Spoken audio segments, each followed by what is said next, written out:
मनीष गर्ग केरल, भ्रष्टाचार का मॉडल बन चुका केरलम। शिवराज सिंह चौहान ने कहा कि 70 सालों में केरल भारत के विकास का मॉडल बन सकता था, लेकिन एलडीएफ और यूडीएफ ने इसे भ्रष्टाचार का मॉडल बना दिया। उन्होंने सोलर घोटाला सहित कई घोटालों का जिक्र करते हुए कहा कि राज्य में अपराध और भ्रष्टाचार लगातार बढ़ते गए। एलडीएफ और यूडीएफ मिलकर केरल की भोली भाली जनता को लूट रहे हैं और राज्य के विकास को रोक रहे हैं। जनता के दर्द और किसानों की समस्याओं को इन दोनों ने नजरअंदाज किया है।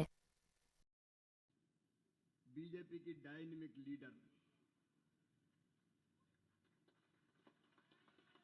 हर इशू पर जनता के लिए संघर्ष करने वाली, अन्याय के खिलाफ लड़ने वाली टाइग्रेस, जो पलक करके विकास की शोभा बढ़ाएंगी। നമ്മളിപ്പോൾ കേട്ട ശബ്ദം ബിജെപിയുടെ ഒരു ഡൈനാമിക് ലീഡറിന്റെ ശബ്ദമാണ് നമ്മൾ കേട്ടത്. ഓരോ പ്രശ്നങ്ങൾക്കും വേണ്ടി പോരാടുന്ന ഒരു പെൺപുലിയുടെ ശബ്ദമാണ് നമ്മൾ കേട്ടത്. പാലക്കാടിന്റെ വികാസത്തിന് വേണ്ടി പോരാടുന്ന ഒരു നേതാവിന്റെ ശബ്ദമാണ് നമ്മൾ കേട്ടത്. ये मेरी प्रिय सहोदरी है, कई वर्षों से जानता हूं और आज सच में मेरा मन आनंद से भरा है कि पलक्कड़ से अपनी शोभा ताई के चुनाव प्रचार में आया हूं। ऐसी हमारी लीडर श्रीमती शोभा सुरेंद्रन जी, आदरणीय महेश सिंह नकई जी, प्रशांत शिवन जी, पी सिमथेश जी, विजेश के जी, बिनिल माधव पिल्लथ जी, अरुण जी, अनेश जी, एन शिवदासन जी, के शिवदास जी, अजिता मेनन जी, रमेश जी, प्रेमला शशिधरन जी, राजेंद्र प्रसाद जी, रविंद्रन जी, मंच पर विराजमान बाकी सभी साथी नेता पदाधिकारीगण और यहां बैठे हुए मेरे प्रिय बहनों भाइयों और बेटे बेटियों, आप सबको नमस्कार। ശോഭാ സുരേന്ദ്രൻ എൻ്റെ പ്രിയപ്പെട്ട സഹോദരിയാണ്. ഒരുപാട് വർഷങ്ങളായി എനിക്കറിയുന്ന എൻ്റെ സ്വന്തം സഹോദരിയാണ്. പക്ഷേ ഇപ്പോൾ പാലക്കാടിന്റെ വികസനത്തിന്റെ ശോഭ വർദ്ധിപ്പിക്കാൻ വേണ്ടി അവർക്ക് വേണ്ടി പ്രചാരണത്തിനിറങ്ങുമ്പോൾ എൻ്റെ മനസ്സ് സന്തോഷം കൊണ്ട് നിറയുകയാണ്. അതോടൊപ്പം ഈ വേദിയിലുള്ള ഹുബ്ലി എംഎൽഎ പ്രിയപ്പെട്ട മഹേഷ് ജി, ശ്രീ പ്രശാന്ത് ശിവൻ, ശ്രീ സ്മിതേഷ് ജി, ശ്രീ ബിജേഷ്, ശ്രീ ബിനിൽ മടപ്പള്ളത്ത്, ശ്രീ അരുൺ, ശ്രീ അനീഷ്, ശ്രീ ശിവദാസൻ, ശ്രീ അജിത മേനോൻ, ശ്രീ രമേശൻ, ശ്രീ പ്രമീള ജി, ശ്രീ രാജേന്ദ്രൻ ജി തുടങ്ങിയ വേദിയിലെ പ്രമുഖരായ മറ്റുള്ളവർ, എൻ്റെ പ്രിയപ്പെട്ട സഹോദരി സഹോദരന്മാരെ, അമ്മമാരെ, കുട്ടികളെ, നിങ്ങൾക്ക് എൻ്റെ വിനീതമായ നമസ്കാരം. പാലക്കാടിലെ എൻ്റെ സഹോദരി സഹോദരന്മാരെ എല്ലാവർക്കും നമസ്കാരം. ഇന്ത് കേരളം एतरा सुंदरम। सचमुच में जब केरल की इस पवित्र धरती पर आता हूं तो मन आनंद और प्रसन्नता से भर जाता है। अद्भुत प्रदेश है ये केरलम। ये नाम सुनते ही आंखों में हरियाली का समंदर उमड़ पड़ता है, मानो कलकल करती नदियों का संगीत गूंजने लगता है और हृदय असीम आनंद से भर जाता है। ये वो धरती है जहां सह्याद्री की चोटियां अंबर को चूमती है, आकाश को चूमती है और अरब सागर जिसके चरण पखारता है। ऐसी केरल की धरती पर आकर आज मैं धन्य, केरलम की धरती पर आज मैं धन्य हो गया हूं। പ്രിയമുള്ളവരെ, കേരളത്തിന്റെ പവിത്ര ഭൂമിയിൽ വരുമ്പോൾ എൻ്റെ മനസ്സ് എപ്പോഴും ആഹ്ലാദം കൊണ്ട് നിറയാറുണ്ട്. ഇത് ഒരു അത്ഭുത പ്രദേശമാണ്. പച്ച നിറം നിറഞ്ഞ, ഹരിത നിറം നിറഞ്ഞ ഒരു പ്രദേശമാണ്. ഒഴുകുന്ന നദികളുടെ ശബ്ദം മാത്രമുള്ള മനോഹരമായ ഒരു പ്രദേശമാണ്. ഇവിടെ എത്തുമ്പോൾ മനസ്സ് നിസീമമായ ആനന്ദത്തിലേക്കാണ് പോയിക്കൊണ്ടിരിക്കുന്നത്. സഹ്യാദ്രി മലകൾ അമ്പരത്തെ ചുംബിക്കുന്ന, ആകാശത്തെ ചുംബിക്കുന്ന നാടാണിത്. അറബിക്കടൽ ഈ കേരള മാതാവിന്റെ പാദങ്ങളിൽ വന്ന് നമസ്കരിക്കുന്ന നാടാണിത്. അതുകൊണ്ട് തന്നെ ഈ നാട്ടിൽ വരുമ്പോൾ എൻ്റെ മനസ്സ് അത്യന്തം സന്തോഷത്തിലാകുന്നു. यहां नारियल और केलों के झूमते बाग समृद्धि की गाथा लिखते हैं। यहां के मसालों की सुगंध पूरे दुनिया के किचन का सम्मान बढ़ाती है और यहाँ के आयुर्वेद की शक्ति और सादगी दुनिया को नया स्वास्थ्य देती है और यहाँ आके मैं भी मलयाली फार्मर हो गया हूं। ഇവിടെ നിറഞ്ഞു നിൽക്കുന്ന നാളികേരങ്ങളെ കാണുമ്പോൾ തന്നെ ഈ നാടിന്റെ സമൃദ്ധിയെക്കുറിച്ച് നമുക്ക് മനസ്സിലാവുന്നതാണ്. ഇവിടുത്തെ സുഗന്ധവ്യഞ്ജനങ്ങളുടെ സുഗന്ധം ഈ നാട്ടിലെ ലോകത്തിലെ എല്ലായിടത്തുമുള്ള അടുക്കളകളുടെ അനുഗ്രഹമാണ്. ഇവിടുത്തെ ആയുർവേദത്തിന്റെ പ്രത്യേകത ഈ ലോകത്തിന് ആരോഗ്യം നൽകുന്നതാണ്. അതുകൊണ്ട് ഇവിടെ എത്തുമ്പോൾ ഞാനും ഒരു മലയാളിയായി മാറുകയാണ്, ഒരു മലയാളി കർഷകനായി മാറുകയാണ്. और यहीं से वापस नहीं जाऊंगा। मैंने शोभा ताई को कहा है कि किसानों के खेत में जाऊंगा, उनसे बात करूंगा। पहली बार पलक्कड़ आया हूं, लेकिन आखिरी बार नहीं आया हूं। मैं मामा हूं, मामा, और मामा एक बार संबंध जोड़ता है तो फिर तोड़ता नहीं है। मैं बार बार आऊंगा। ഞാൻ ഇവിടെ നിന്ന് മാത്രം ഈ വേദിയിൽ നിന്ന് സംസാരിച്ചുകൊണ്ട് തിരിച്ചു പോകാൻ ആഗ്രഹിക്കുന്നില്ല. ഞാൻ ഇവിടെ നിന്ന് നേരെ പോകുന്നത് കർഷകരുടെ അടുത്തേക്കാണ് എന്ന് ഞാൻ ശോഭ ചേച്ചിയോട് പറഞ്ഞിട്ടുണ്ട്. ഞാൻ ഇവിടെ നിന്ന് പോകുന്ന സമയത്ത് ഇത് ഞാൻ ആദ്യമായി വന്നതുകൊണ്ട് ഞാൻ അവസാനമായിട്ടാണ് ഇവിടെ വന്നിരിക്കുന്നതെന്ന് കരുതണ്ട. ഒരു തവണ വന്നാൽ ഞാൻ വീണ്ടും വീണ്ടും ബന്ധം വെക്കുന്ന മാമാജിയാണ് ഞാൻ. അതുകൊണ്ട് ഇനിയും എന്റെ ബന്ധം തുടരുക തന്നെ ചെയ്യും. आज मैं प्रधानमंत्री श्रीमान नरेंद्र मोदी जी को हृदय से धन्यवाद देना चाहता हूं। उन्होंने, अंग्रेजों ने नाम रखा था केरला। 1956 में कांग्रेस की सरकार थी, तब केरला से केरलम किया जा सकता था, लेकिन नहीं किया। यूडीएफ ने नहीं किया। इतने वर्षों तक हमारा प्राणों से प्यारा केरलम केरला बन गया। लेकिन आपकी भावनाओं का आदर करते हुए प्रधानमंत्री नरेंद्र मोदी जी ने फैसला किया, केरला नहीं, अब अपना प्यारा केरलम नाम होगा, केरलम। ഈ സമയത്ത് നമ്മുടെ ആദരണീയനായ പ്രധാനമന്ത്രി ശ്രീ നരേന്ദ്രമോദിയോട് ഞാൻ ഹൃദയം കൊണ്ട് നന്ദി പറയുകയാണ്. കാരണം ഇംഗ്ലീഷുകാരിട്ട കേരള എന്ന പേര് 1956 നമുക്ക് മാറ്റാമായിരുന്നു. എന്നിട്ടും ഇവിടെ മാറി മാറി ഭരിച്ച LDFും UDFും ആ പേര് മാറ്റാൻ തയ്യാറായില്ല. എന്നാൽ ഇവിടുത്തെ സാധാരണ ജനങ്ങളുടെ ആഗ്രഹത്തെ മാനിച്ചുകൊണ്ട് ആദരിച്ചുകൊണ്ട് പ്രിയപ്പെട്ട നരേന്ദ്രമോദിജി ഈ കേരളത്തിന്റെ പേര് കേരള എന്നുള്ളത് മാറ്റി കേരളം എന്നാക്കിയിരിക്കുന്നതിൽ ഞാൻ അദ്ദേഹത്തോട് നന്ദി പറയുകയാണ്. कन्नाडी, माथुर, पिरायरी के मेरे किसान भाइयों, मैं भारत का कृषि मंत्री हूं, ग्रामीण विकास मंत्री भी हूं, और कृषि भारतीय अर्थव्यवस्था की रीढ़ है, केरलम की भी रीढ़ है। और किसान अन्नदाता, अन्नदाता मतलब जीवनदाता। जो अन्न देता है वो जीवन देता है, और जीवनदाता भगवान नहीं तो भगवान से कम भी नहीं होता है। मेरे लिए किसानों की सेवा भगवान की पूजा है। മാത്തൂർ, കണ്ണാടി, പിരായിരി പഞ്ചായത്തിലെ എന്റെ പ്രിയപ്പെട്ട കർഷകരെ, നിങ്ങളോട് ഞാൻ പറയുകയാണ്, ഞാൻ കൃഷിമന്ത്രിയാണ്, ഭാരതത്തിന്റെ കാർഷിക മന്ത്രിയാണ്, അതോടൊപ്പം തന്നെ വികസനത്തിന്റെ കൂടി മന്ത്രിയാണ്. കൃഷിക്കാർ എന്ന് പറയുന്നത് ഭാരതത്തിന്റെ സാമ്പത്തിക വ്യവസ്ഥയുടെ അടിസ്ഥാനം കർഷകരിലാണ്. അതുകൊണ്ട് തന്നെ ഒരു കൃഷിക്കാരൻ, ഒരു കർഷകൻ ഈ നാടിന്റെ അന്നദാതാവാണ്. അന്നദാതാവ് എന്ന് പറയുന്നത് ഈശ്വരന് തുല്യമാണ്. ഈശ്വരന് തുല്യമാണ് എന്ന് മാത്രമല്ല, ചില സമയങ്ങളിൽ അവർ ഈശ്വരനേക്കാൾ മുകളിലാണ്. അതുകൊണ്ട് പിരായിരി, കണ്ണാടി, മാത്തൂരിലെ എന്റെ കർഷകരെ, എല്ലാ കാലത്തും നിങ്ങളെ ഈശ്വരനെ പോലെ കാണുന്ന ഒരു കൃഷിമന്ത്രി, വികാസ മന്ത്രിയായി ഞാൻ തുടരുന്നതായിരിക്കും. वैसे भी केरलम भगवान की भूमि है, गॉड ऑन कंट्री, यह अद्भुत प्रदेश।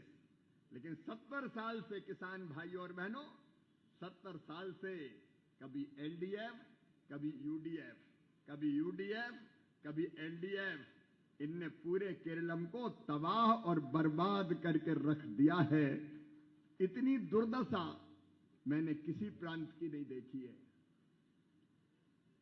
പ്രിയപ്പെട്ടവരെ, കേരളം ദൈവത്തിന്റെ സ്വന്തം നാട് എന്നാണ് അറിയപ്പെടുന്നത്. യഥാർത്ഥത്തിൽ ഇത് ദൈവത്തിന്റെ സ്വന്തം നാട് തന്നെയാണ്. അത്ഭുത പ്രദേശം തന്നെയാണ്.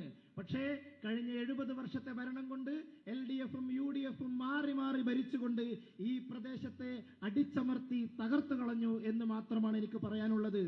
ഇത്രയൊരു ദുരിതകരമായ ഒരു സംസ്ഥാനം, ഇത്രയും ദുരിതകരമായ ഒരു വളർച്ച പ്രാപിക്കാത്ത ഒരു സംസ്ഥാനം ഞാൻ ഈ രാജ്യത്ത് മറ്റെങ്ങും കണ്ടിട്ടില്ല.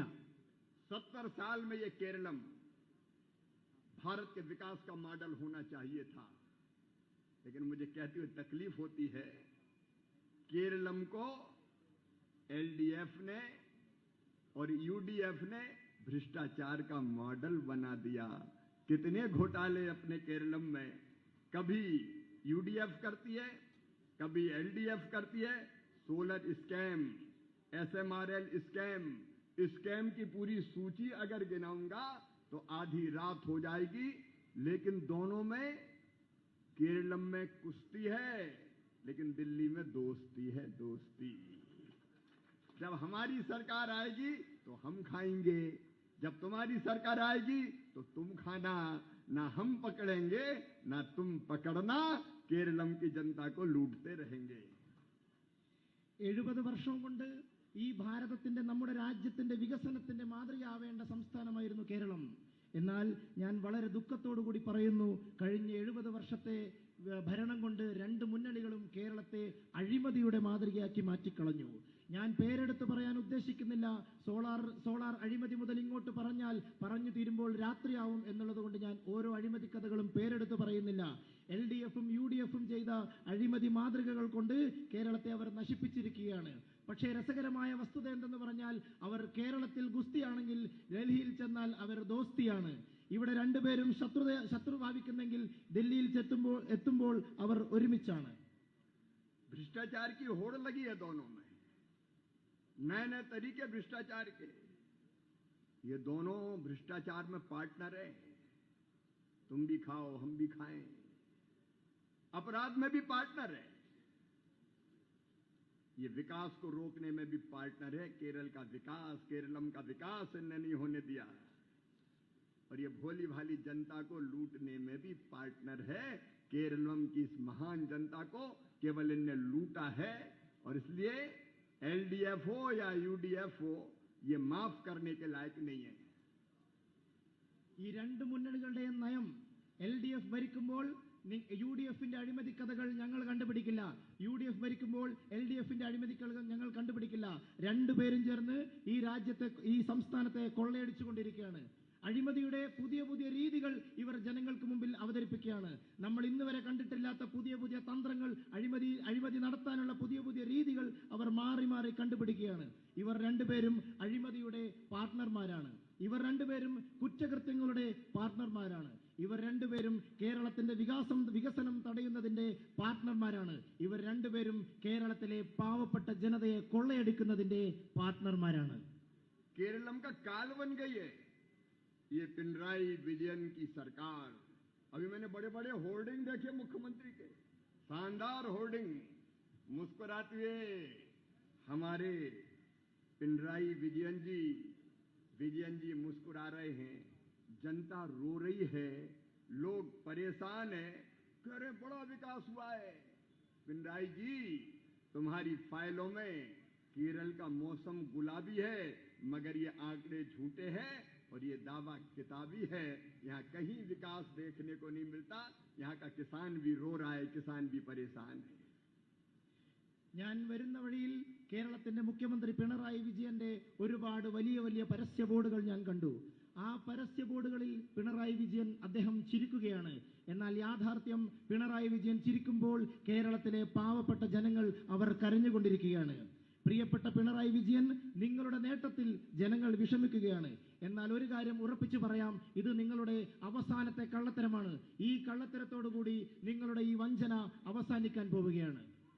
अरे जनता को तो छोड़ो, इनने तो भगवान को भी नहीं छोड़ा.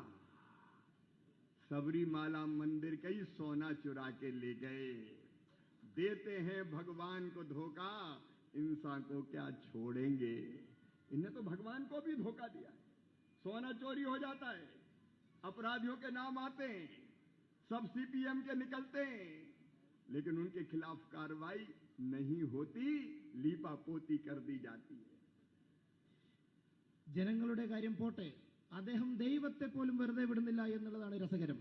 അദ്ദേഹം ശബരിമലയിലെ കാര്യം നമുക്കേവർക്കും അറിയാവുന്നതാണ്. പിണറായി വിജയൻ ജനങ്ങളെ ചതിച്ചതുപോലെ ഇവിടുത്തെ ദൈവങ്ങളെയും ചതിച്ചു. ശബരിമലയിലെ സ്വർണം കൊള്ളയടിച്ചു. ശബരിമലയിലെ സ്വർണ്ണ കൊള്ളക്കാർ മുഴുവനും പിണറായി വിജയന്റെ പാർട്ടിയിൽപ്പെട്ടവരാണ്. അദ്ദേഹത്തിന്റെ പാർട്ടിയിൽപ്പെട്ടവരാണെങ്കിൽ അവർക്കെതിരെ യാതൊരു നടപടിയും എടുക്കാതെ അദ്ദേഹം ദൈവത്തോടുള്ള ചതിയും ജനങ്ങളോടുള്ള ചതി എന്ന പോലെ തുടർന്നുകൊണ്ടേയിരിക്കുകയാണ്. केरलम का आज नहीं, ये भविष्य बिगाड़ने पे आमदा है। केरलम को इन्होंने ड्रग का अड्डा बना दिया है। यहाँ दूध की दुकानें नहीं, यहाँ शराब की दुकानें रोज खोल दी जाती है। नौजवान पीढ़ी बर्बाद हो जाए, झूम बराबर झूम शराबी, ये माहौल इनने पैदा किया है। ये पूरी युवा पीढ़ी को बर्बाद करने का पाप कर रहे हैं, पूरी युवा पीढ़ी को बर्बाद करने का पाप कर रहे हैं। കേരളത്തിന്റെ വർത്തമാനകാലം മാത്രമല്ല, പിണറായി വിജയൻ കേരളത്തിന്റെ ഭാവി തലമുറയെ കൂടി നശിപ്പിക്കുകയാണ്. ഉത്തരവാദിത്തമില്ലാത്ത ഭരണാധികാരി എന്നുള്ള നിലയിൽ കേരളത്തിലേക്ക് മയക്കുമരുന്നിന്റെയും ലഹരി വസ്തുക്കളുടെയും വരവിനെ നിയന്ത്രിക്കാൻ അദ്ദേഹത്തിന് സാധിക്കുന്നില്ല. പാലിന്റെ കടകൾ തുറക്കുന്നതിന് പകരം മദ്യത്തിന്റെ കടകളാണ് അദ്ദേഹം തുറന്നുകൊണ്ടിരിക്കുന്നത്. വലിയ വലിയ മദ്യശാലകളും ബാറുകളും തുറക്കുന്നതിലാണ് പിണറായി വിജയൻ വ്യാപൃതനായിരിക്കുന്നത്. കേരളത്തിന്റെ ഭാവി തലമുറയെ, യുവാക്കളെ നശിപ്പിക്കുന്നതിൽ നിന്ന് പിണറായി വിജയൻ പിന്മാറണം. पूरे केरल को इन कर्ज के बोझ में दबा दिया है। 6 लाख करोड़ का कर्जा केरल पे, 6 लाख करोड़। मेरे बहनों और भाइयों, आप सब पर 2.25 लाख रुपया कर्जा इस एलडीएफ की सरकार ने कर दिया है। और कर्जा लेके इन्हें डेवलपमेंट नहीं किया, विकास नहीं किया, कर्ज लेके खा गए, कर्ज लेके घी पी गए। यावत जीवे सुखम जीवे तृणम कृत्वा घृतम पीवे भस्मीभूतस्य देहस्य पुनर्जन्म कुतो। जब तक जियो सुख से जियो, उधार लेके भी घी पियो। जनता मरे तो मरे, हमें क्या लेना देना। പ്രിയപ്പെട്ടവരെ, പിണറായി വിജയന്റെ ഭരണത്തോടുകൂടി കേരളം 6 ലക്ഷം കോടി രൂപയുടെ കടത്തിലാണ്. 6 ലക്ഷം കോടി രൂപയുടെ കടം എന്ന് പറയുമ്പോൾ ഇവിടെ ഇരിക്കുന്ന നിങ്ങൾക്ക് ഓരോരുത്തർക്കും 1.25 ലക്ഷം രൂപയുടെ കടമാണ് പിണറായി വിജയൻ കാരണം ഉണ്ടായിരിക്കുന്നത്. അദ്ദേഹം കടം വാങ്ങിയത് കേരളത്തിന്റെ വികസനത്തിന് വേണ്ടിയിട്ടല്ല, സ്വന്തം പാർട്ടിയുടെ ഉന്നമനത്തിനും ധൂർത്തിനും വേണ്ടിയിട്ടാണ്. ഹിന്ദിയിൽ പറഞ്ഞത് നെയ്, ഘീ ഉപയോഗിക്കുന്നതാണ് പറഞ്ഞത്. അത് നെയ് വാങ്ങിക്കൊണ്ട്, കടം വാങ്ങി നെയ് വാങ്ങിയിട്ട് ഞാൻ സുഖസുന്ദരമായി ജീവിച്ചാലും എൻ്റെ അയൽക്കാരും മറ്റുള്ളവരും എൻ്റെ ജനങ്ങളും പട്ടിണി കിടന്ന് മരിച്ചാലും എനിക്ക് ബുദ്ധിമുട്ടില്ല എന്ന രീതിയിലാണ് പിണറായി വിജയൻ കടം വാങ്ങിക്കൊണ്ടിരിക്കുന്നത്. मेरे प्रिय बेटा बेटियों, भांजे भांजियों, तुम्हें तो केरलम में ही इन्हें बेगाना बना दिया। हर साल लाखों नौजवान केरलम के रोजगार की तलाश में दुनिया के कई देशों में जाते हैं, कई बार वहां संकट में भी फंस जाते हैं। मैं पूछना चाहता हूं मुख्यमंत्री से, वचन दिया था, वादा किया था, कमिटमेंट था, 40 लाख नौकरियां देंगे। कहां हैं 40 लाख नौकरियां? क्या हुआ तेरा वादा, वो कसम वो इरादा। പ്രിയപ്പെട്ടവരെ, പിണറായി വിജയന്റെ ഭരണത്തിൽ ഈ നാട്ടിലെ യുവാക്കളും യുവതികളും ഭയം കൊണ്ട്, ഗതികേട് കൊണ്ട് നാട് വിട്ടു പോവുകയാണ്. ലക്ഷക്കണക്കിന് ആളുകളാണ് കേരളത്തിൽ നിന്നും മറ്റു രാജ്യങ്ങളിലേക്ക് പലായനം ചെയ്യുന്നത്. അവിടെ അവർ കഷ്ടപ്പെട്ട് ജീവിക്കുകയാണ്, അവർ ബുദ്ധിമുട്ടി ജീവിക്കുകയാണ്. അവരുടെ ഓരോ തരത്തിലുള്ള പരാതികൾ വരുമ്പോഴും കേന്ദ്ര സർക്കാരാണ് അത് നോക്കിക്കൊണ്ടിരിക്കുന്നത്. കേരള സർക്കാരിന് ഇവിടുന്ന് പലായനം ചെയ്ത ജനങ്ങളുടെ ബുദ്ധിമുട്ടിൽ പോലും യാതൊരു പങ്കാളിത്തവും വേദനയും അവർ കാണിക്കുന്നില്ല. 40 ലക്ഷം ജോലികൾ, തൊഴിലവസരങ്ങൾ ഉണ്ടാക്കാം എന്ന് പറഞ്ഞ് ഭരണത്തിലേറിയ പ്രിയപ്പെട്ട പിണറായി വിജയ, എവിടെയാണ് ആ ജോലികൾ എന്ന് ഞാൻ അങ്ങയോട് ചോദിക്കാൻ ആഗ്രഹിക്കുകയാണ്. ക്യാ ഹുവാ തേരാ വാദ എന്നുള്ള പാട്ട് നമുക്കറിയാം. അത് പറഞ്ഞുകൊണ്ടാണ് അദ്ദേഹം പിണറായി വിജയനോട് ചോദിക്കുന്നത്, എവിടെയാണ് നീ നൽകിയ വാഗ്ദാനങ്ങൾ, എവിടെയാ 40 ലക്ഷം ജോലി? एलडीएफ का तो नाम ही अलग हो गया है। एल का मतलब लायर, झूठ बोलने वाले। डी का मतलब डिक्टेटर, अपने खिलाफ आवाज उठाए दबा दो, मार दो, कुचल दो। भारतीय जनता पार्टी परिवार के, संघ के 300 से ज्यादा कार्यकर्ताओं का मर्डर करने का पाप अगर किसी के माथे पर है तो एलडीएफ वालों के माथे पर है। ये डिक्टेटर हैं। और एफ का मतलब फ्रॉड, जनता के साथ धोखा करते हैं, ये एलडीएफ है। പ്രിയപ്പെട്ടവരെ, LDF എന്നുള്ളതിന്റെ അർത്ഥം പോലും ഇപ്പോൾ മാറിയിരിക്കുകയാണ്. എൽ എന്ന് പറഞ്ഞാൽ ലയർ, കള്ളം പറയുന്നവർ, നുണ പറയുന്നവർ, പച്ച നുണ പറഞ്ഞു പരത്തുന്നവർ. ഡി എന്ന് പറഞ്ഞാൽ ഡിക്റ്റേറ്റർ, അടിച്ചമർത്തുന്നവർ, തകർക്കുന്നവർ, നശിപ്പിക്കുന്നവർ, ഉന്മൂലനം ചെയ്യുന്നവർ. കേരളത്തിലെ പാവപ്പെട്ട സംഘപരിവാർ BJP പ്രവർത്തകരായ ഏകദേശം 200-ലധികം ആളുകളെ കൊലപ്പെടുത്തിയ ദുഷ്ടന്മാരും നൃശംസന്മാരും ക്രൂരന്മാരുമായി മാറിയിരിക്കുന്ന LDFന്റെ ഡി എന്നുള്ളത് ഇവരെ ഡിക്റ്റേറ്റർ എന്നുള്ളതിന്റെ പദം കൊണ്ട് നമുക്ക് സൂചിപ്പിക്കാം. മൂന്നാമതായി ഞാൻ പറയാതെ തന്നെ നിങ്ങൾക്കറിയാം, മൂന്നാമത് ഫ്രോഡ് എന്നാണ് അദ്ദേഹം പറഞ്ഞത്.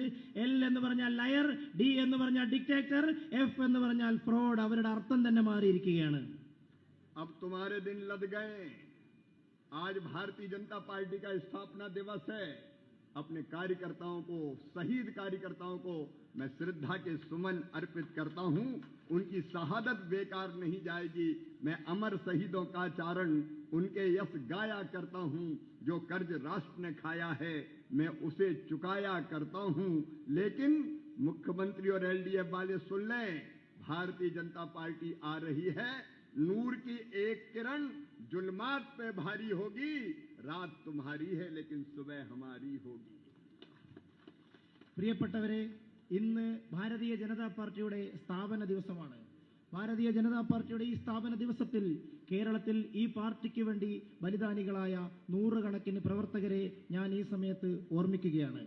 അവരുടെ വീരസ്മൃതികൾക്ക് മുമ്പിൽ ഞാൻ കണ്ണീരണിഞ്ഞുകൊണ്ട് പറയുകയാണ്, അവർക്ക് ശ്രദ്ധാഞ്ജലി അർപ്പിക്കുകയാണ്. പക്ഷേ ഇത്ര ദുഃഖത്തോടുകൂടി ഞാൻ അവർക്ക് ശ്രദ്ധാഞ്ജലി അർപ്പിക്കുന്നുണ്ടെങ്കിലും പ്രിയപ്പെട്ട കമ്മ്യൂണിസ്റ്റുകാരാ, നിങ്ങൾ കേട്ടുകൊള്ളൂ, ഭാരതീയ ജനതാ പാർട്ടി ഇവിടെ നിന്ന് ഉയർക്കൊണ്ട് മുന്നോട്ട് വരികയാണ്. നിങ്ങൾക്ക് തടുക്കാനാവാത്ത വിധം ഭാരതീയ ജനതാ പാർട്ടി മുന്നോട്ട് വന്നുകൊണ്ടിരിക്കുകയാണ്. നിങ്ങൾ കേട്ടോളൂ, രാത്രിയുടെ നിങ്ങളോട് പരത്തിയ അന്ധകാരത്തെ തകർക്കാൻ ഞങ്ങളുടെ പ്രകാശത്തിന്റെ ഒരു കിരണം മതി. രാത്രി അവസാനിക്കുകയാണ്, രാവിലെ പ്രഭാതമാവാൻ പോവുകയാണ്. BJP ഇവിടെ നിന്നും ഉയർന്നു വരികയാണ്. अंधेरा छटेगा, अटल जी ने कहा था, अंधेरा छटेगा, सूरज निकलेगा, कमल खिलेगा। और ये अब होने वाला है। मैं UDF का नाम भी आपको पूरा बता देता हूं। चोर चोर मौसेरे भाई, UDF LDF एक ही थैली के चट्टे बट्टे, एक सिक्के के दो पहलू। ये UDF का मतलब है यू से अनफिट। ये रोजगार, सुरक्षा और विकास पर ठोस कदम उठाने में ये कभी सफल नहीं होंगे। ये तो मुस्लिम लीग जैसे संगठनों से समझौता करके इस प्रदेश को आतंक की आग में झोंकने का पाप करते हैं। ये अनफिट है। डी से मतलब डिसऑनेस्ट, ये बेईमान है। और एफ से मतलब फेल। पहले भी जब सरकार आई तो ये फेल हो गए। तो ना तो LDF और ना UDF। अब विकास के लिए आपके लिए सामने NDA और भारतीय जनता पार्टी। आज मैं यही कहने आया हूं, दोनों से छुटकारा पाइए और भारतीय जनता पार्टी को भारी बहुमत से विजयी बनाइए। പ്രിയപ്പെട്ടവരെ, ആദരണീയനായ അടൽജി പറഞ്ഞിട്ടുണ്ട്, അന്ധേര ഛട്ടേഗ, സുബഹ് നിക്കലേഗ, സൂരജ് നിക്കലേഗ, കമൽ ഖിലേഗ. രാത്രി അവസാനിക്കും, പകലാവും, സുപ്രഭാതമാകും, അപ്പോൾ താമര വിടരും എന്ന് ആദരണീയനായ അടൽജി പറഞ്ഞിട്ടുണ്ട്. ഈ LDFന്റെയും UDFന്റെയും ഈ കറുത്ത രാത്രികളിൽ നിന്ന് നമ്മുടെ മോചനത്തിന്റെ സമയമായിരിക്കുകയാണ്. ഒരേ നാണയത്തിന്റെ രണ്ട് വശങ്ങളായിരിക്കുന്ന ഈ LDFും UDFും ഇവിടെ അവസാനിക്കാൻ പോവുകയാണ്. UDF എന്ന് പറഞ്ഞാൽ അദ്ദേഹം പറഞ്ഞത് U എന്നത് അൺഫിറ്റ് എന്നാണ്.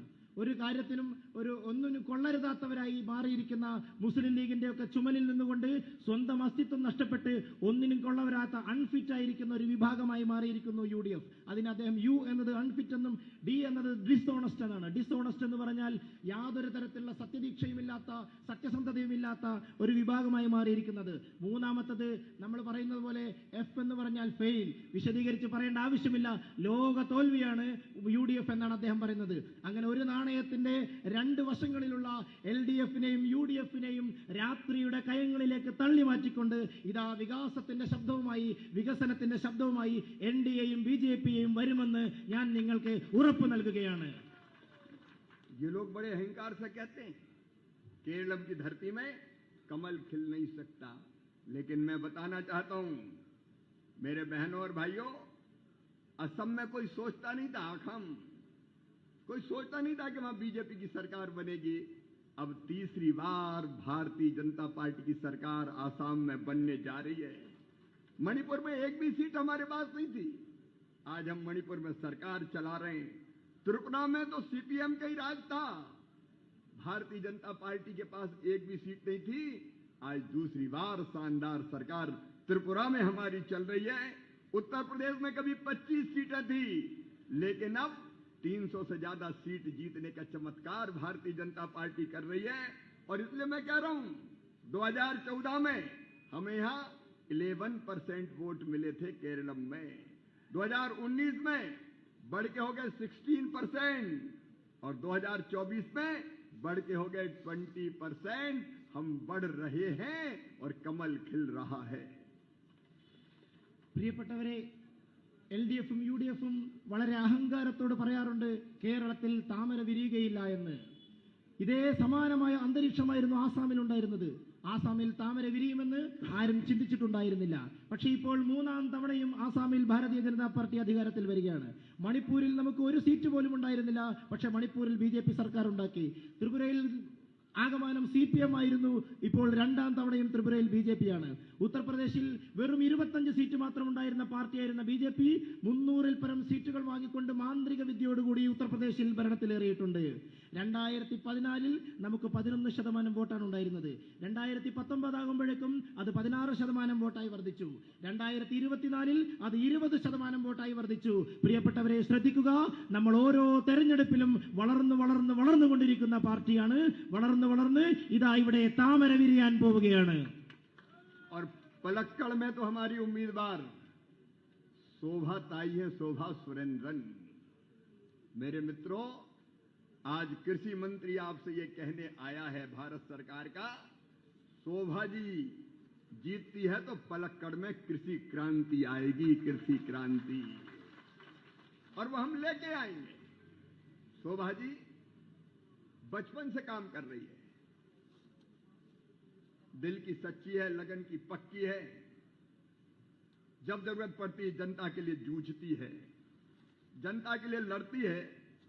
एक नहीं कई मौकों पर उन्होंने जनता के लिए आंदोलन किए, चाहे सबरीमाला मंदिर में बहनों के प्रवेश का मामला हो, अड़ गई थी हमारी शोभा दीदी और कई दिनों तक उन्होंने अनशन किया था।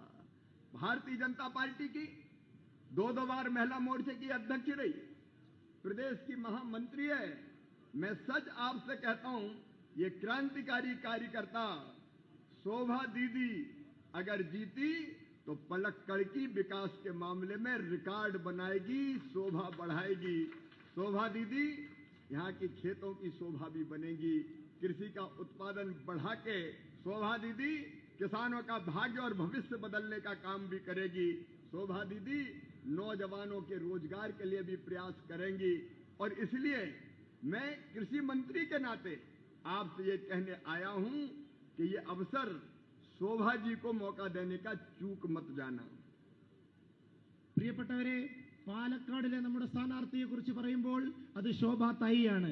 ശോഭാ തായി എന്ന് പറഞ്ഞാൽ ശോഭ അമ്മ, നമ്മുടെ പ്രിയപ്പെട്ട ശോഭാ സുരേന്ദ്രനാണ് പാലക്കാടിലെ സ്ഥാനാർത്ഥി. ശോഭാ സുരേന്ദ്രൻ ഒരു വിപ്ലവകാരിയായ സ്ഥാനാർത്ഥിയാണ്. ശോഭാ സുരേന്ദ്രൻ പാലക്കാട് ജയിച്ചു വന്നാൽ അതുകൊണ്ട് തന്നെ ഇവിടെ ഒരു കാർഷിക വിപ്ലവം നടക്കുമെന്ന് ഞാൻ നിങ്ങൾക്ക് ഉറപ്പു നൽകുകയാണ്. ആ കാർഷിക വിപ്ലവത്തിന് ഭാരതത്തിന്റെ കൃഷിമന്ത്രി എന്നുള്ള നിലയ്ക്ക് എന്റെ എല്ലാവിധ സഹകരണവും പിന്തുണയും ഞാൻ ശോഭാ തായിക്ക് വാഗ്ദാനം ചെയ്യുകയാണ്. കുട്ടിക്കാലം തൊട്ട് ഈ പ്രസ്ഥാനത്തിന്റെ സമരമുഖത്ത് അണിനിരന്ന ധീരയായ പോരാളിയാണ് നമ്മുടെ ശോഭാ തായി. പരിശുദ്ധമായ ഹൃദയവും പടപൊരുതുന്ന യുവതിയുമായ ശോഭാ തായിയെ, ശോഭാ സുരേന്ദ്രനെ ഞാൻ പലവിധത്തിലുള്ള സമരമുഖങ്ങളിൽ ഞാൻ കണ്ടിട്ടുണ്ട്.